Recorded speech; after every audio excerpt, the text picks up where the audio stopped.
Historia real. El pacto del hermano menor. Michoacán, 1846. Bienvenido a este espacio donde la historia guarda silencio y los registros oficiales dejan más preguntas que respuestas. Antes de comenzar, te invito a escribir en los comentarios desde qué lugar nos estás escuchando y si este relato te encuentra de día o en plena noche.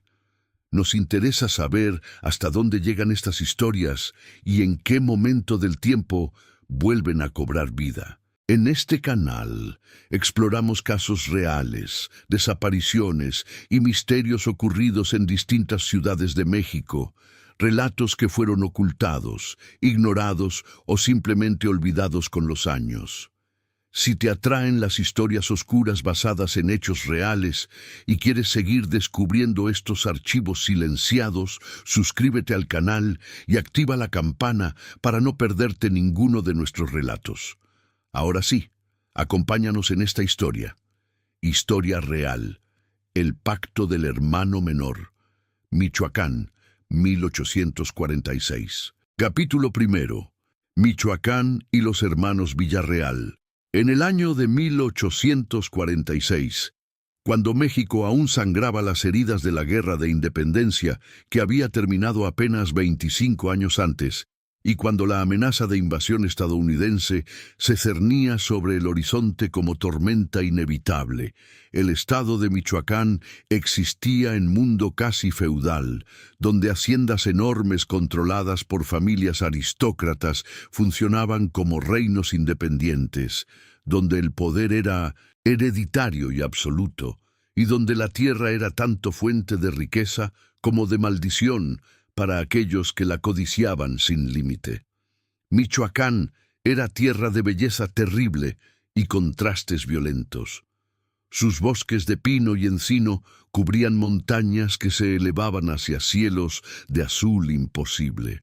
Sus lagos, especialmente el Pátzcuaro, reflejaban nubes y montañas como espejos líquidos, donde pescadores purépecha continuaban tradiciones que precedían la conquista española. Sus tierras fértiles producían maíz, trigo, frutas, todo en abundancia que enriquecía a propietarios, mientras trabajadores que cultivaban la tierra vivían en pobreza que rayaba en la esclavitud. La región alrededor de Morelia, capital del estado entonces conocida como Valladolid, era particularmente próspera. Haciendas se extendían por el valle, sus casas principales construidas como fortalezas de piedra volcánica, con paredes gruesas que habían presenciado siglos de historia, con capillas privadas donde familias rezaban sin mezclarse con los pobres, con graneros que almacenaban cosechas suficientes para alimentar pueblos enteros, pero que raramente compartían con quienes las habían cultivado. Una de estas haciendas era San Rafael de las Aguas, propiedad de la familia Villarreal y Montenegro, linaje que trazaba su ascendencia hasta conquistadores españoles del siglo XVI y que había acumulado durante 3 siglos fortuna basada en agricultura, ganadería y participación en el comercio de plata que pasaba por Michoacán, en ruta desde las minas de Guanajuato hacia el puerto de Veracruz. La hacienda se extendía por más de 5.000 hectáreas de tierra fértil, regada por río, que descendía de las montañas y que había dado nombre a la propiedad. La casa principal era estructura masiva de 2 pisos, construida alrededor de 3 patios internos, con más de 40 habitaciones, establos para 50 caballos, graneros capaces de almacenar cosechas de varios años, capilla con altar de plata y pinturas religiosas traídas de España y murallas que originalmente habían sido construidas para defensa contra ataques, pero que ahora servían principalmente para demarcar los límites entre los propietarios y los cientos de trabajadores que vivían en chozas dispersas por los terrenos. Don Sebastián Villarreal y Montenegro, patriarca de la familia en 1846, era hombre de 63 años que había heredado San Rafael de su padre, quien a su vez lo había heredado del suyo. en cadena ininterrumpida que se extendía por generaciones. Era figura imponente, alto, incluso para su época, de constitución que había sido poderosa en juventud, pero que ahora tendía hacia obesidad, de edad avanzada próspera, rostro curtido por décadas de sol, pero con rasgos que proclamaban orgullo de linaje español puro, cabello completamente blanco peinado hacia atrás, con aceite perfumado, bigote espeso, cuidadosamente recortado. Vestía siempre con formalidad que rayaba en lo anacrónico incluso para aquella época conservadora. Levita negra, chaleco de seda, camisa de lino blanco con cuello almidonado tan alto que restringía movimiento de su cabeza, pantalones de paño oscuro, botas de cuero fino. Llevaba bastón con empuñadura de plata, aunque no lo necesitaba para caminar, símbolo de autoridad más que de necesidad física. Y portaba siempre reloj de bolsillo de oro con cadena gruesa, consultándolo frecuentemente como si el tiempo mismo estuviera bajo su control.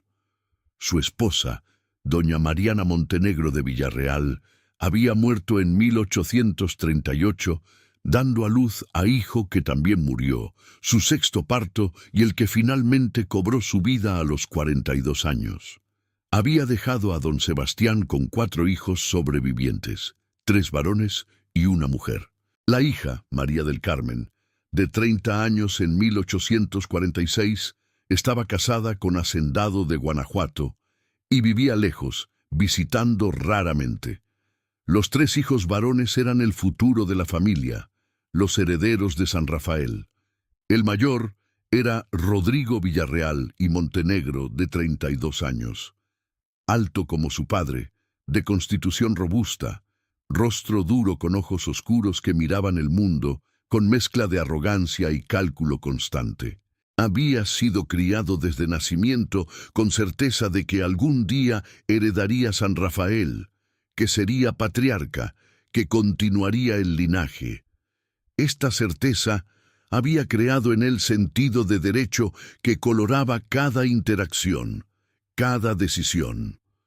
Trabajaba con su padre en la administración de la hacienda, aprendiendo cada aspecto del negocio, preparándose para el día cuando sería él quien tomara las decisiones.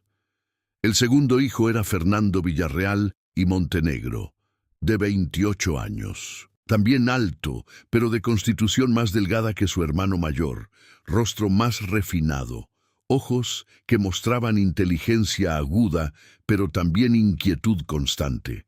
Fernando había sido enviado a estudiar leyes en la Ciudad de México, regresando a Michoacán en 1844, con título que lo calificaba para práctica legal, pero con poco interés real en ejercer la profesión. Había desarrollado gustos urbanos, preferencias por conversación intelectual y música sobre el trabajo físico de administrar hacienda. Leía libros de filosofía y política que su padre consideraba peligrosos. Expresaba ocasionalmente ideas liberales que hacían que don Sebastián se preocupara por la influencia corruptora de la ciudad. Y estaba el hijo menor, Gabriel Villarreal y Montenegro, de 24 años en 1846. Gabriel era diferente de sus hermanos mayores en casi todo aspecto. Era de estatura mediana, constitución delgada casi hasta la fragilidad, rostro de rasgos delicados que habían heredado más de su madre que de su padre. Tenía ojos de color claro poco común en la familia, verde grisáceo que cambiaba según la luz, ojos que miraban al mundo con mezcla de melancolía y anhelo que perturbaba a quienes pasaban tiempo en su presencia. Su salud había sido frágil desde infancia. Había sufrido fiebres recurrentes, debilidad constitucional que lo dejaba postrado en cama durante semanas, tos crónica que los médicos no podían curar completamente. Doña Mariana lo había cuidado con devoción especial, tal vez porque era su Benjamín, tal vez porque su fragilidad despertaba instintos maternales más fuertes. Cuando ella murió dándole a luz a hermano que no sobrevivió, Gabriel tenía apenas 16 años, edad crucial cuando joven necesita guía materna. Su muerte lo había afectado profundamente, creando en él melancolía que nunca completamente superó. Pero Gabriel tenía también cualidades que lo distinguían positivamente. Era de los tres hermanos el más sensible, el más capaz de empatía, el más interesado en bienestar de los trabajadores de la hacienda. Había aprendido a tocar guitarra y tenía voz hermosa que usaba para cantar canciones tradicionales michoacanas. Pintaba acuarelas de paisajes de la hacienda con habilidad considerable, y había en él gentileza, capacidad de bondad que sus hermanos mayores consideraban debilidad inapropiada para hombre de su clase. Don Sebastián amaba a sus tres hijos, pero su amor estaba coloreado por expectativas y prejuicios de su época y clase. Rodrigo era su heredero natural, el fuerte que continuaría el linaje. Fernando era inteligente pero demasiado influenciado por ideas modernas. Y Gabriel era problema. Según la ley y la costumbre de la época, cuando don Sebastián muriera, San Rafael sería heredada por Rodrigo como hijo mayor. Fernando y Gabriel recibirían porciones menores de la herencia, suficientes para vivir cómodamente pero sin el poder y prestigio que venían con controlar la hacienda principal. Era sistema diseñado para mantener propiedades intactas a través de generaciones, para prevenir fragmentación que debilitaría familias aristocráticas. Pero don Sebastián, a sus 63 años, comenzaba a contemplar su mortalidad. Había visto amigos y contemporáneos morir, había sentido su propia salud comenzando a declinar, y había decisión que necesitaba tomar. Decisión que había estado posponiendo durante años. Gabriel, por su salud frágil y su naturaleza gentil, necesitaba ser protegido. Don Sebastián había comenzado a considerar cambiar su testamento, dejando a Gabriel porción más grande de la herencia, tal vez incluso división igualitaria entre los tres hermanos. Era idea radical que violaba tradición, que causaría conflicto. Pero era padre, y el instinto de proteger a hijo más vulnerable era fuerte. Rodrigo había notado las contemplaciones de su padre. Había escuchado conversaciones entre don Sebastián y el abogado de la familia, y había comenzado a sentir algo que nunca había sentido antes: miedo de que la herencia que consideraba su derecho de nacimiento pudiera ser arrebatada. Fernando también había notado, y aunque no codiciaba San Rafael del mismo modo que Rodrigo, la idea de que Gabriel pudiera recibir más que él le parecía injusta. Gabriel era débil, incapaz de administrar propiedad grande. ¿Por qué debería recibir más? Y Gabriel no sabía nada de estas contemplaciones. Vivía su vida tranquila en la hacienda, pintando, tocando música, cuidando el pequeño jardín que había cultivado cerca de la casa principal, inconsciente de que su existencia misma se había convertido en fuente de conflicto entre sus hermanos. En agosto de 1846, don Sebastián comenzó a redactar Nuevo Testamento, y este acto, bien intencionado como era, iniciaría cadena de eventos que terminarían en tragedia, en muerte y en maldición que perseguiría a la familia Villarreal durante generaciones. Capítulo 2. La rivalidad y el pacto oscuro. El conflicto entre los hermanos Villarreal se intensificó durante septiembre de 1846, cuando don Sebastián, en conversación con Rodrigo, mencionó casualmente que estaba considerando división más equitativa de la herencia entre sus tres hijos. Gabriel es frágil, había dicho don Sebastián, su voz cargada con preocupación paternal. Necesitará medios sustanciales para mantener vida cómoda, dado que probablemente nunca se casará, nunca tendrá fuente de ingresos propia. Fernando tiene su educación legal que puede proporcionarle sustento, pero tú, Rodrigo, tendrás San Rafael, es suficiente. Rodrigo había escuchado estas palabras con horror creciente que había intentado ocultar bajo máscara de filialidad respetuosa, pero en su interior furia comenzaba a arder. San Rafael no era suficiente si tenía que compartir significativamente los recursos. La hacienda requería capital constante para mantenimiento, para expansión, para mantener el estilo de vida que la familia Villarreal había disfrutado durante generaciones. Dividir la herencia debilitaría todo. Aquella noche, Rodrigo había buscado a Fernando en la biblioteca de la hacienda, donde el hermano mediano frecuentemente pasaba las tardes leyendo. Había cerrado la puerta cuidadosamente antes de hablar. «Padre planea desheredarnos», había dicho sin preámbulo. Fernando había levantado la vista de su libro. «¿Qué?» «No completamente, pero planea dar a Gabriel porción igual o tal vez mayor de la herencia, bajo pretexto de que es débil y necesita protección». Fernando había cerrado su libro lentamente. Eso sería inusual. Sería injusto. Había corregido Rodrigo. Gabriel no ha trabajado un solo día en su vida. Pasa su tiempo pintando flores y tocando guitarra como mujer, y será recompensado por su debilidad, mientras nosotros, que hemos contribuido a la familia, seremos castigados. «¿Qué propones?», había preguntado Fernando, aunque parte de él ya sabía hacia dónde se dirigía esta conversación y sentía inquietud creciente. «Propongo que hablemos con Gabriel, que le expliquemos la situación, que le pidamos que decline cualquier herencia excepto pensión modesta. Es razonable. Él no necesita fortuna grande». Habían hablado con Gabriel 2 días después, encontrándolo en su jardín donde cultivaba rosas y hierbas medicinales. Gabriel los había escuchado con expresión de confusión creciente. «No sabía que padre consideraba cambiar su testamento», había dicho. «No he pedido nada. Si padre desea dejarme algo es su decisión. Si no desea hacerlo, también acepto». «Pero influenciarás su decisión», había presionado Rodrigo. «Dirás que prefieres solo pensión modesta, que no necesitas ni quieres porción grande de herencia».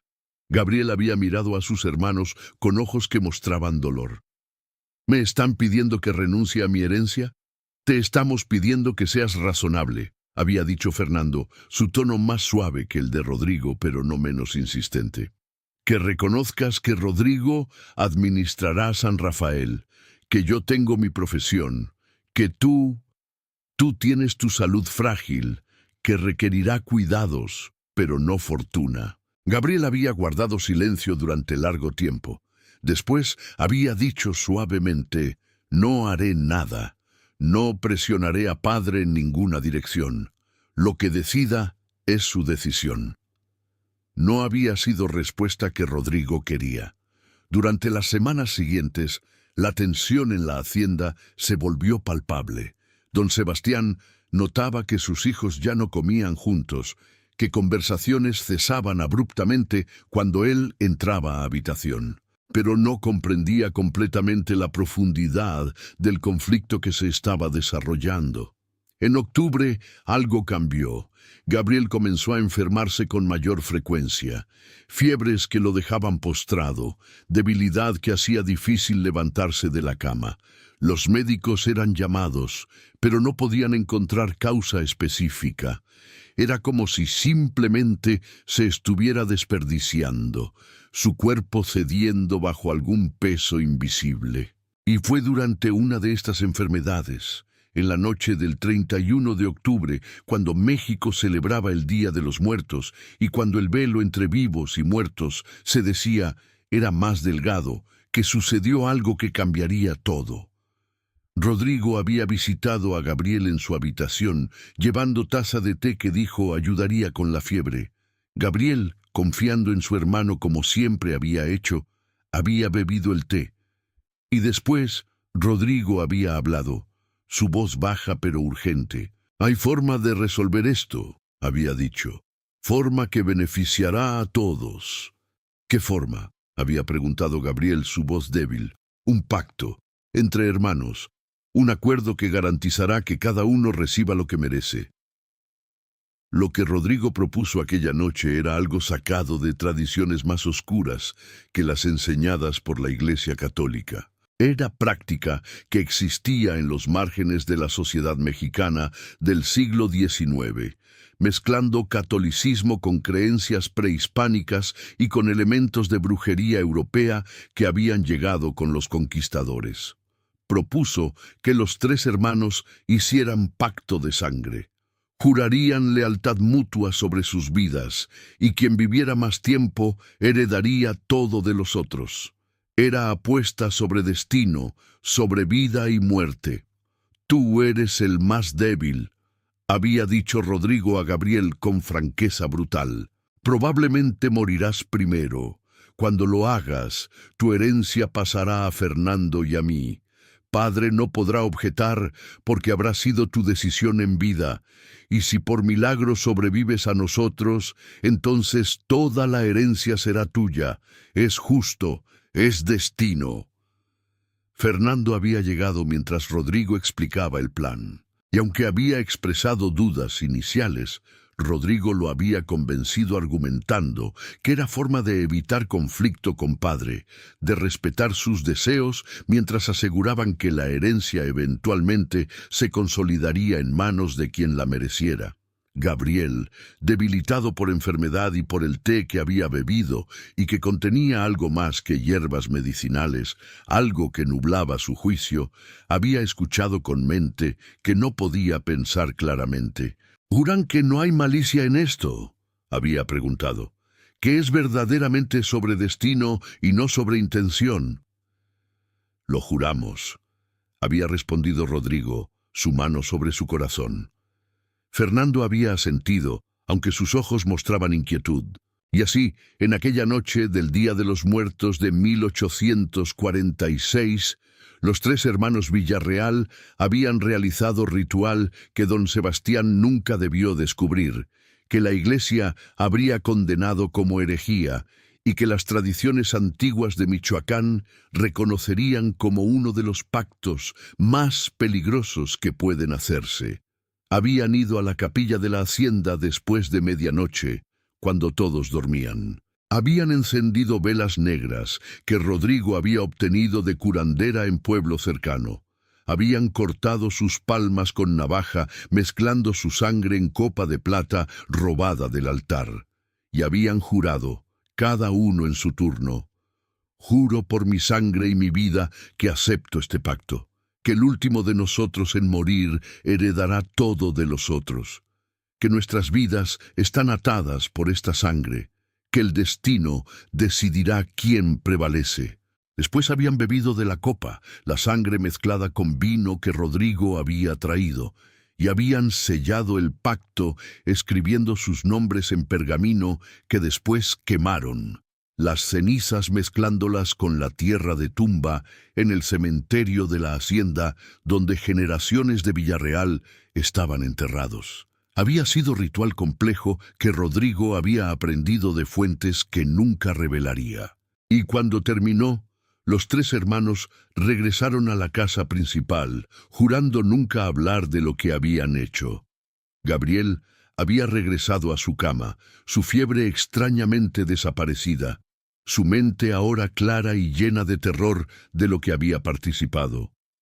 Pero había dado su palabra, había bebido la sangre, había hecho el juramento. No podía retractarse.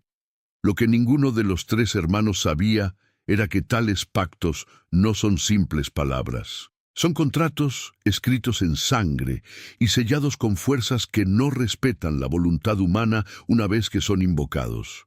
El pacto que habían hecho aquella noche no solo determinaría quién heredaría la fortuna de los Villarreal, determinaría quién viviría y quién moriría.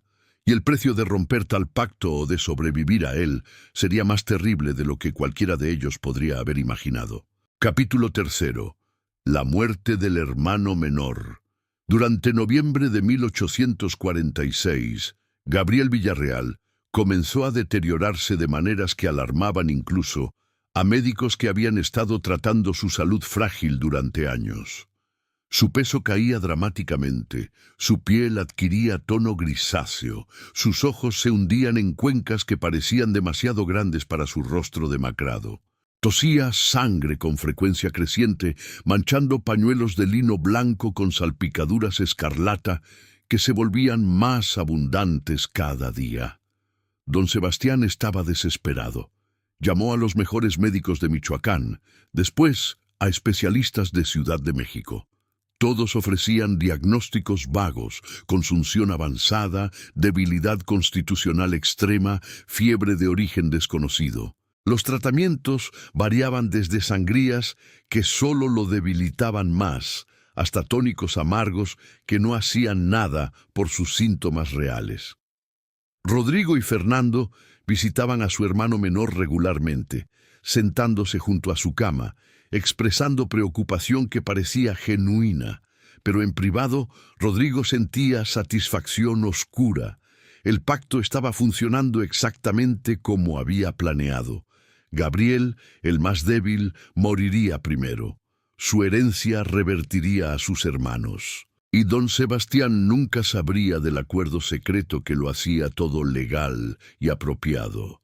Fernando, sin embargo, comenzaba a sentir culpa que lo carcomía. Veía a Gabriel desperdiciar y se preguntaba si el pacto de alguna forma estaba acelerando la muerte que parecía inevitable. Intentaba racionalizar. Gabriel había estado enfermo durante toda su vida. Esto era simplemente progresión natural de su condición. El pacto no había causado nada. Solo había reconocido realidad de que Gabriel probablemente moriría joven. Pero por las noches, Fernando tenía sueños perturbadores. Soñaba con la capilla donde habían hecho el juramento, con la copa de plata llena de sangre, con las velas negras ardiendo con llamas que no daban calor. Y en estos sueños, Gabriel lo miraba con ojos acusadores, susurrando palabras que Fernando no podía distinguir completamente, pero que sonaban como traición y asesinato. En la mañana del 20 de noviembre, exactamente 3 semanas después del pacto del Día de los Muertos, Gabriel llamó a sus hermanos a su habitación. Don Sebastián estaba allí también, sentado junto a la cama de su hijo menor, con rostro que mostraba dolor de padre impotente ante sufrimiento de hijo. Gabriel había pedido que don Sebastián saliera brevemente, diciendo que necesitaba hablar con sus hermanos en privado. Don Sebastián, aunque confundido, había accedido, pensando tal vez que Gabriel quería discutir asuntos de herencia sin ponerlo en posición incómoda. Cuando la puerta se cerró, Gabriel miró a Rodrigo y Fernando con ojos que ardían con intensidad febril. «Sé lo que hicieron», susurró, su voz apenas audible. «El té que me dieron aquella noche tenía algo que nubló mi mente, que me hizo aceptar el pacto sin pensar claramente». Rodrigo mantuvo su rostro neutral. «No sé de qué hablas. Estabas enfermo, delirando. El pacto fue tu idea tanto como nuestra». «Mientes», dijo Gabriel con más fuerza de la que había mostrado en semanas. «Y el pacto que hicimos no es simple acuerdo, es maldición. Puedo sentirlo. Me está matando.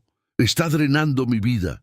«Eres supersticioso», dijo Fernando, aunque su voz temblaba. «Estás enfermo. Has estado enfermo durante años. El pacto no tiene nada que ver con esto». Gabriel intentó sentarse, pero la fuerza lo abandonó. Colapsó contra las almohadas, tosiendo violentamente. Cuando la tos cedió, había más sangre en sus labios. «Cuando muera», susurró, «y moriré pronto, lo sé, el pacto no terminará. Ustedes pensaron que era simple apuesta sobre quién viviría más tiempo. Pero los pactos de sangre no son tan simples. Hay precio. Siempre hay precio». «¿Qué precio?», preguntó Rodrigo, su tono de burla, pero sus ojos mostraban preocupación por primera vez. «No lo sé completamente», admitió Gabriel, «pero lo siento. El que sobreviva al final no vivirá en paz. Será llamado de vuelta una y otra vez hasta que la deuda sea pagada. Estás delirando, dijo Rodrigo firmemente, pero había notado algo en los ojos de Gabriel, algo que lo perturbaba profundamente. Gabriel vivió otros 9 días. Durante ese tiempo se deterioró hasta ser apenas sombra de sí mismo. Su peso cayó a punto donde era apenas más que esqueleto cubierto de piel. Su respiración se volvió trabajosa, cada inhalación una lucha visible, y sus ojos, aquellos ojos de color extraño, parecían ver cosas que otros no podían ver, mirando hacia esquinas vacías, siguiendo movimientos que no estaban allí. En la noche del 29 de noviembre, Gabriel llamó nuevamente a sus hermanos.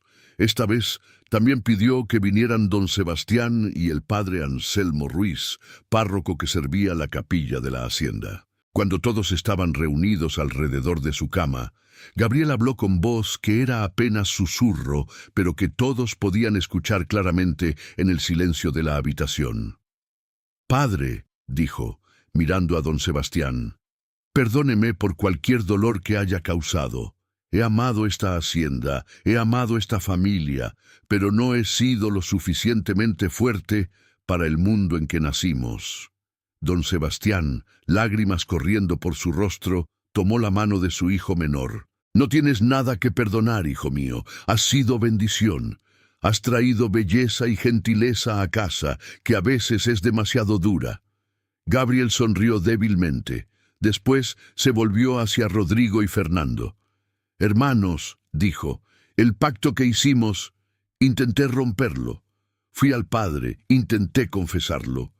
Pero las palabras no salían. El pacto me silenciaba. Así que ahora les digo, tengan cuidado.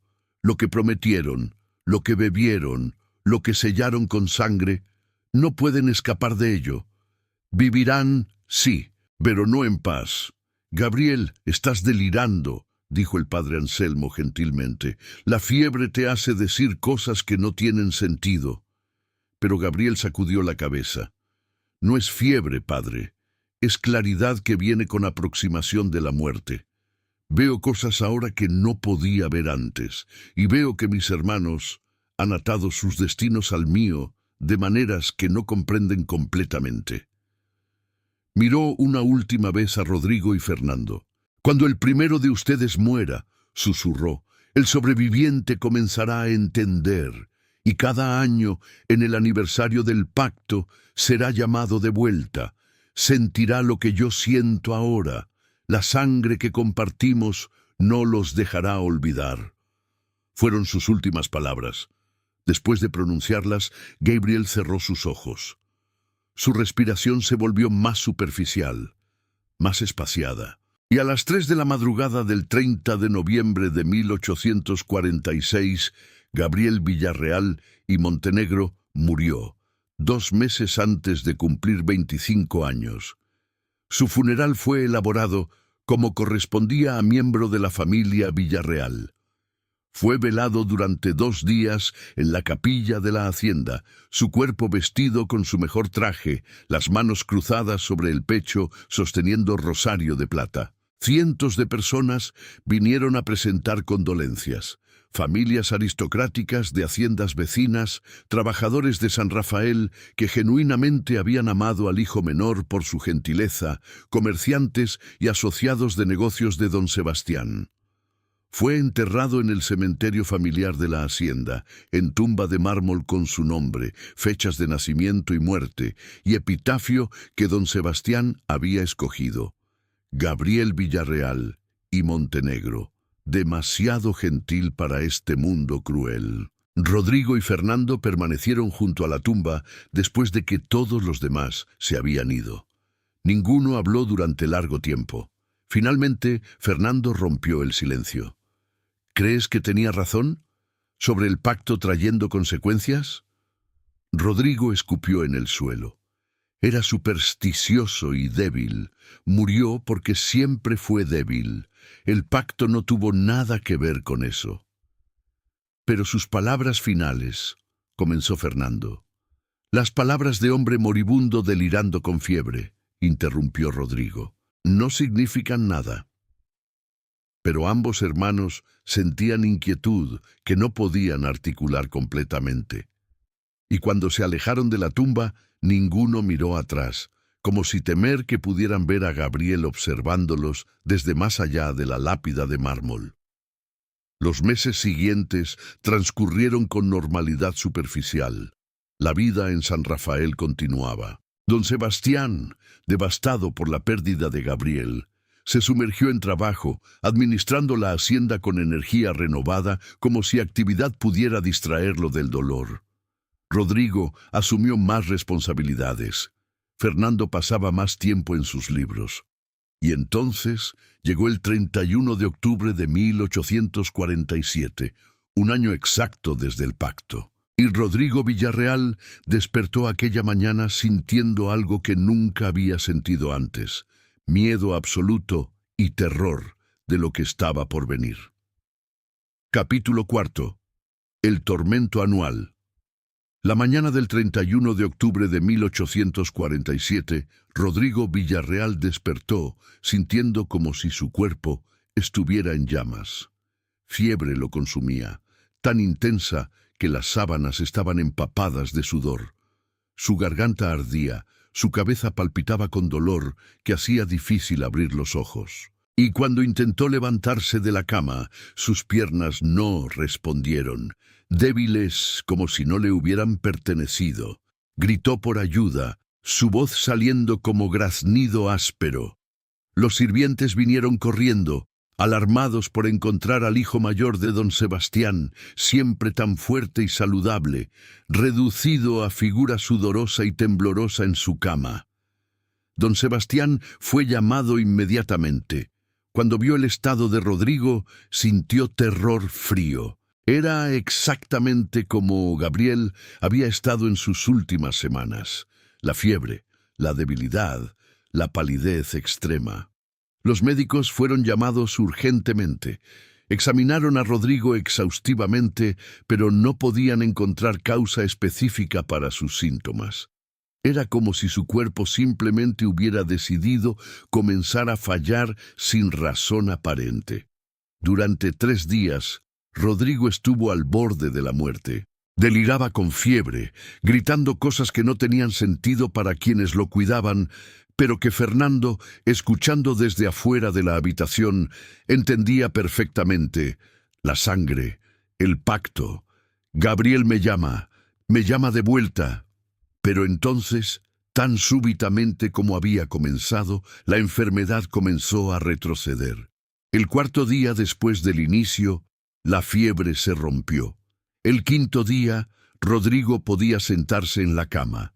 El 6.º día, podía caminar, aunque débilmente. Para el 7.º día, parecía casi completamente recuperado, aunque había perdido peso considerable y tenía aspecto demacrado que tardaría semanas en desaparecer. Los médicos declararon que había sido fiebre misteriosa, pero que Rodrigo tenía constitución fuerte que le había permitido superarla. Don Sebastián agradeció a Dios por la recuperación de su hijo. Y la vida en San Rafael regresó a la normalidad, excepto que Fernando había notado las fechas. La enfermedad había comenzado exactamente 1 año después del pacto y había durado exactamente el mismo número de días que Gabriel había estado enfermo antes de morir. Fernando fue a visitar a Rodrigo cuando estuvo suficientemente recuperado para recibir visitas. «Las fechas», dijo sin preámbulo, «no pueden ser coincidencia». Rodrigo, sentado en silla junto a su ventana, miró a su hermano con ojos que mostraban algo que Fernando nunca había visto allí antes: miedo. «No fue coincidencia», admitió Rodrigo, su voz baja. «Gabriel tenía razón. El pacto tiene precio. Durante aquellos 3 días sentí como si estuviera siendo llamado, como si algo estuviera tirando de mí, intentando llevarme al lugar donde Gabriel está». «¿Qué hacemos?», preguntó Fernando, su propia voz temblando. «No sé», respondió Rodrigo, «pero no podemos decírselo a padre. No puede saber del pacto.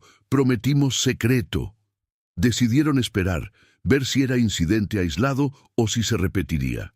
Pero ambos sabían en sus corazones lo que sucedería, y sus peores temores fueron confirmados cuando el 31 de octubre de 1848 llegó. Nuevamente, Rodrigo despertó con fiebre violenta. Nuevamente, estuvo al borde de la muerte durante 3 días, y nuevamente el 7º día comenzó a recuperarse. Pero esta vez la recuperación fue más difícil. Su cuerpo, debilitado por el episodio del año anterior, tardó más en recuperar fuerza. Y había algo más.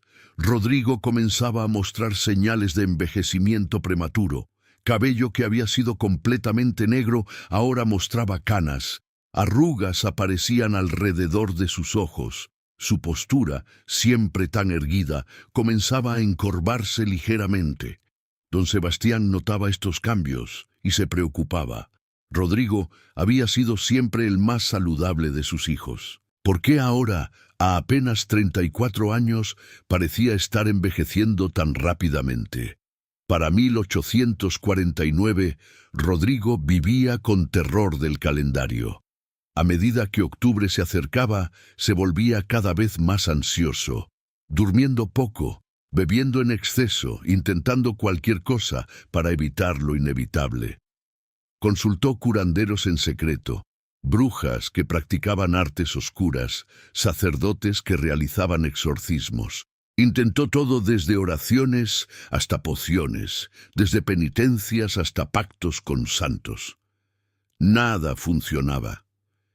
El 31 de octubre de 1849, la enfermedad regresó.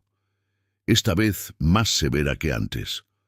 Rodrigo estuvo inconsciente durante la mayor parte de los 3 días, y cuando finalmente comenzó a recuperarse, parte de él parecía haberse quedado en el lugar oscuro donde la enfermedad lo había llevado. «Lo veo», susurró a Fernando durante su recuperación. «Veo a Gabriel. Está en algún lugar entre los vivos y los muertos, y cada año me llama más fuerte. Cada año es más difícil regresar». Fernando, aterrorizado por lo que estaba presenciando, comenzó sus propias investigaciones. Leyó textos antiguos sobre pactos de sangre, sobre maldiciones que pasaban entre generaciones, sobre contratos sellados con fuerzas que no respetaban leyes humanas. Y descubrió algo terrible. Según las tradiciones que había encontrado, cuando 3 personas hacían pacto de sangre y uno moría, los sobrevivientes quedaban atados no solo entre sí, sino al muerto. Y el muerto, especialmente si había muerto primero bajo términos del pacto, tenía derecho de llamar a los vivos de vuelta, de cobrar la deuda de sangre que había sido establecida. El único modo de romper el pacto, según los textos, era que todos los participantes murieran. Pero si uno permanecía vivo después de que los otros murieran, ese sobreviviente cargaría el peso del pacto solo, siendo llamado no una, sino múltiples veces cada año por cada uno de los muertos. Fernando compartió estos hallazgos con Rodrigo durante verano de 1850. Rodrigo escuchó con rostro que se volvía más pálido con cada palabra. «Entonces no hay escape», dijo finalmente. «Mientras yo viva, Gabriel me llamará cada año. Y si tú mueres antes que yo, entonces ambos te llamarán», terminó Fernando. «2 veces al año serás llevado al borde de la muerte». Hubo silencio largo entre los hermanos. Finalmente, Rodrigo habló con voz que era apenas susurro. Tal vez la solución es que yo muera. Terminar con esto antes de que empeore». «No», dijo Fernando firmemente, «no puedes. Padre ya perdió a Gabriel. Perder a ti lo destruiría». Pero Rodrigo había comenzado a contemplar lo impensable, y durante los meses siguientes, sus contemplaciones se volvieron más oscuras. En diciembre de 1850, don Sebastián Villarreal murió. Tenía 67 años, había vivido vida larga según estándares de la época. Su muerte fue natural, su corazón simplemente cedió durante su sueño. Fue llorado apropiadamente y enterrado junto a Gabriel en el cementerio familiar. Rodrigo heredó San Rafael como siempre había sido planeado. Fernando recibió porción considerable de la fortuna familiar que le permitiría vivir cómodamente el resto de su vida. El testamento de don Sebastián nunca fue cambiado, nunca reflejó las contemplaciones que había tenido sobre dar a Gabriel más. Pero la herencia no trajo alegría a Rodrigo, solo trajo peso adicional. Ahora era patriarca, responsable de hacienda enorme y de cientos de trabajadores. Y cada octubre sabía que sería reducido a inválido durante semana, incapaz de cumplir con sus responsabilidades. Los años pasaron, 1851, 1852, 1853. Cada octubre, sin falta, la enfermedad regresaba. Cada año, Rodrigo se volvía más demacrado, más envejecido, más quebrado. Y entonces, en marzo de 1854, Fernando Villarreal enfermó. No era el mismo tipo de enfermedad que afligía a Rodrigo cada octubre. Era cólera, epidemia, que había barrido Michoacán durante primavera de aquel año. Fernando murió después de solo 4 días de enfermedad, sus últimas palabras siendo advertencia a Rodrigo. Ahora estaremos ambos llamándote. Ten cuidado, hermano, ten mucho cuidado. Rodrigo, a sus 40 años, pero pareciendo 60, enterró a su último hermano junto a Gabriel y su padre, y esperó con terror lo que vendría. Octubre de 1854 trajo confirmación de sus peores miedos. No una, sino 2 enfermedades lo atacaron. La primera comenzó el 31 de octubre como siempre, pero apenas había comenzado a recuperarse cuando el 15 de noviembre segunda ola lo golpeó. Estuvo al borde de la muerte durante casi 2 semanas. Los médicos declararon que era milagro que sobreviviera, pero Rodrigo sabía que no era milagro, era maldición. Gabriel y Fernando lo querían vivo, querían que continuara sufriendo. Durante los años siguientes, el patrón se estableció. 2 veces al año, en fechas que correspondían a muertes de sus hermanos, Rodrigo era reducido a casi cadáver, y cada vez la recuperación era más difícil, más incompleta. Para 1860, Rodrigo Villarreal tenía 46 años, pero parecía hombre de 70. Su cabello era completamente blanco, su rostro cruzado por arrugas profundas, su cuerpo encorvado y débil.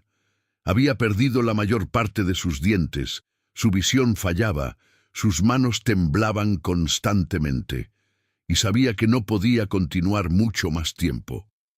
Las enfermedades lo estaban matando lentamente, cada año perdía más de lo que recuperaba. Era solo cuestión de tiempo antes de que una de las enfermedades anuales finalmente lo matara completamente. Pero había algo peor que la perspectiva de muerte. Era el conocimiento de lo que había hecho, del precio que había pagado por su codicia, de cómo su deseo de la herencia había destruido no solo a Gabriel, sino a Fernando, y finalmente a sí mismo. Capítulo final. El precio final del pacto.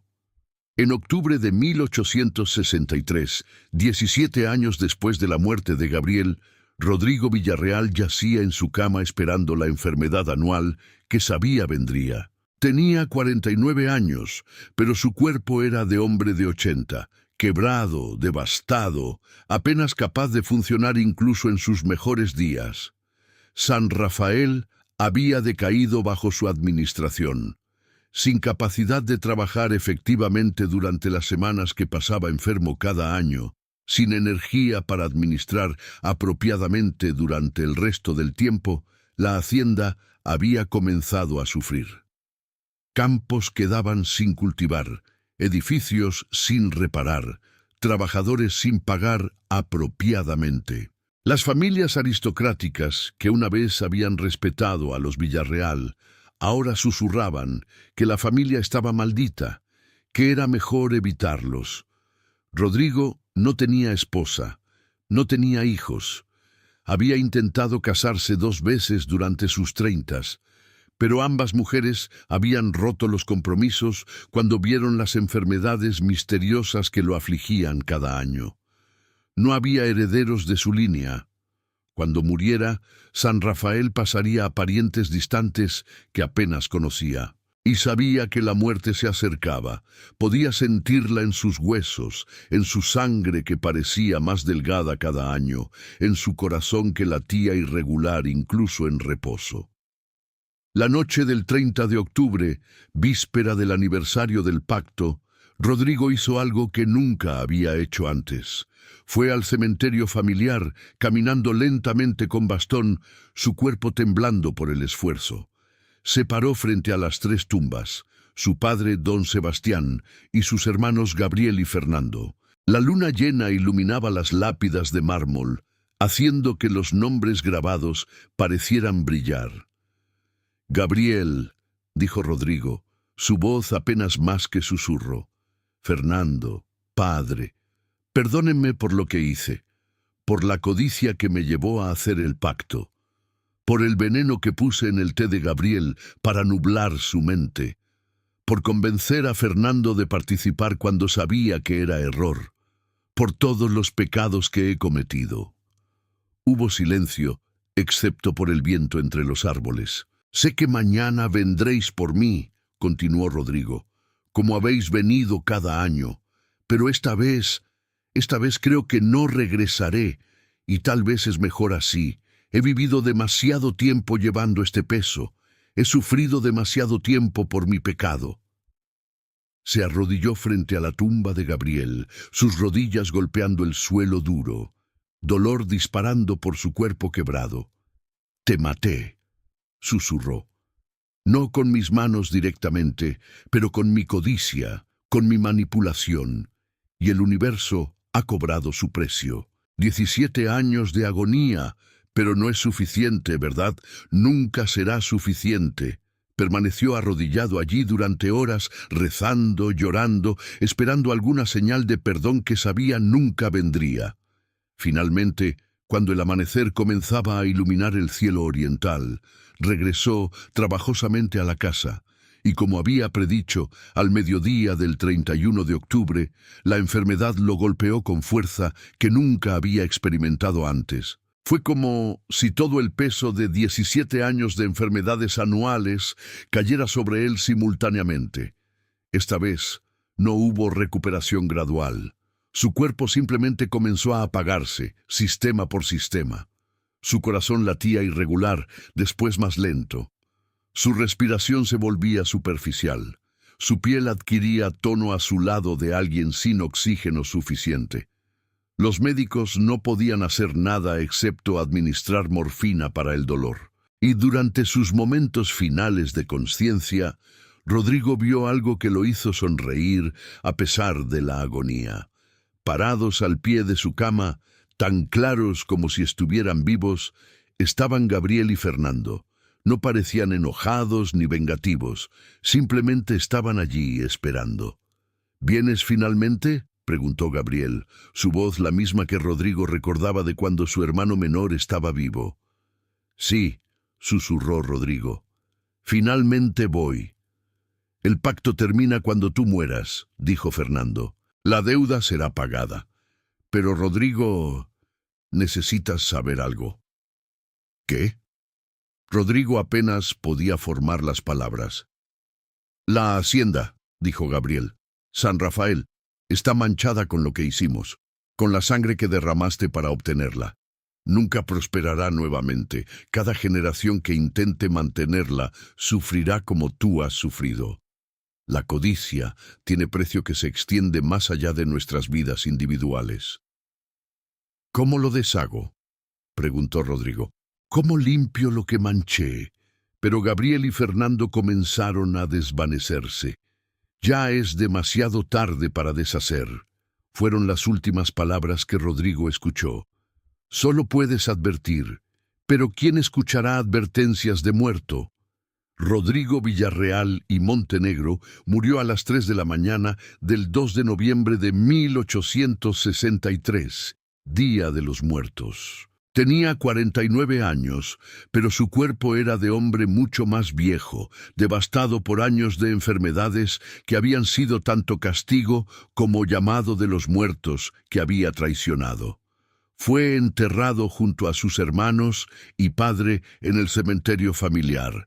No hubo gran funeral, no hubo multitud de dolientes, solo los pocos sirvientes que habían permanecido leales y los parientes distantes que vendrían a reclamar la herencia. Y como Gabriel había predicho, San Rafael nunca prosperó nuevamente. Los parientes que la heredaron intentaron administrarla, pero enfrentaron desastre tras desastre, cosechas que fallaban sin razón, trabajadores que enfermaban misteriosamente, accidentes que destruían equipos y edificios. Para 1880 la hacienda estaba en bancarrota. Durante la Revolución Mexicana de 1910 a 1920, San Rafael fue parcialmente quemada por tropas revolucionarias. Los edificios que permanecían fueron saqueados. La tierra fue distribuida entre campesinos bajo reformas agrarias. Para 1950 no quedaba nada de la gran hacienda San Rafael de las Aguas, excepto ruinas. Paredes de piedra cubiertas de enredaderas, el cementerio familiar ahora abandonado, donde 4 generaciones de Villarreal yacían bajo lápidas que el tiempo iba borrando lentamente. Pero los locales de la región recordaban la historia. Contaban sobre los 3 hermanos que habían hecho pacto de sangre, sobre cómo el menor había sido asesinado por codicia de los mayores, sobre cómo el sobreviviente había sufrido 17 años de tormento antes de finalmente morir.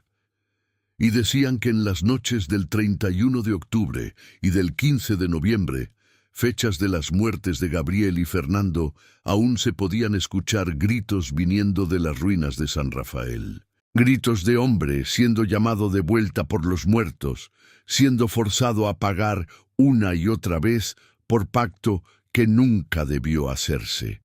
En 1985, investigador académico llamado Dr. Luis Mendoza estudió el caso de los hermanos Villarreal como parte del proyecto más grande sobre folclore y tradiciones orales de Michoacán. Encontró registros de las muertes. Gabriel en 1846, Fernando en 1854, Rodrigo en 1863.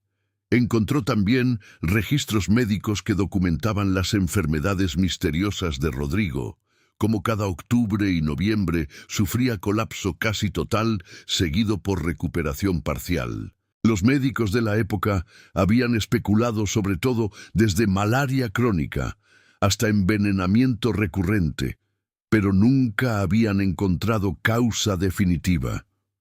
Dr. Mendoza entrevistó a descendientes de familias que habían conocido a los Villarreal y escuchó historias que habían sido transmitidas oralmente durante más de un siglo. Historias sobre pacto secreto, sobre hermano menor envenenado, sobre maldición que cayó sobre el sobreviviente. ¿Cree que hay verdad en estas historias?, le preguntaron cuando presentó sus hallazgos en conferencia académica. Creo, respondió Dr. Mendoza cuidadosamente, que algo terrible sucedió entre aquellos 3 hermanos en 1846, que involucró traición, probablemente asesinato y ciertamente culpa profunda. Si hubo realmente pacto de sangre, si las enfermedades de Rodrigo fueron castigo sobrenatural o manifestación física de culpa psicológica, no puedo decir con certeza. Pero el sufrimiento fue real. Eso está documentado. Hoy, el sitio donde una vez estuvo San Rafael es apenas campo abierto. Las ruinas finales fueron removidas en los años 90, cuando la tierra fue desarrollada para agricultura moderna.